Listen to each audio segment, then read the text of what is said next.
আসসালামু আলাইকুম রহমতুল্লাহ।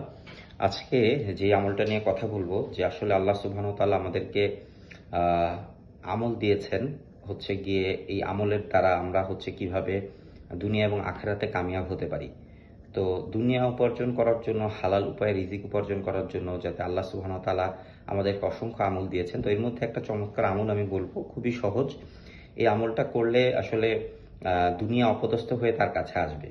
হ্যাঁ, সো তার মানে দুনিয়ার জন্য আমাদেরকে অপদস্থ হতে হবে না, বরং দুনিয়াই যেটুকু আল্লাহ আমাদের মোকাদ্দারে লিখে রেখেছেন সম্মানের সাথে আমাদের কাছে আসবে, এবং আল্লাহ সুবহানাহু ওয়া তাআলা ইনশাআল্লাহ রিজিকের মধ্যে বরকত প্রশস্ততা আল্লাহ সুবহানাহু ওয়া তাআলা দিবেন।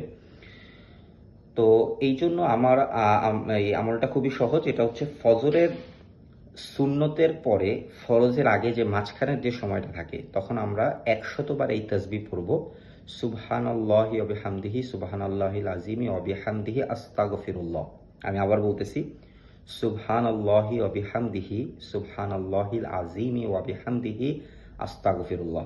অর্থাৎ এই তাসবিহটা আমরা যদি 100বার দৈনিক পড়ি, ইনশাআল্লাহ ইনশাআল্লাহ আল্লাহ সুবহানাহু ওয়া তাআলা আমাদের রিজিকের মধ্যে বরকত দিবেন, এবং আমাদের আল্লাহ সুবহানাহু ওয়া তাআলা অবশ্যই আমাদেরকে এরকমভাবে তার নিয়ামত দ্বারা আল্লাহ সুবহানাহু ওয়া তাআলা দুনিয়া আখেরাতে কল্যাণ পৌঁছাবেন।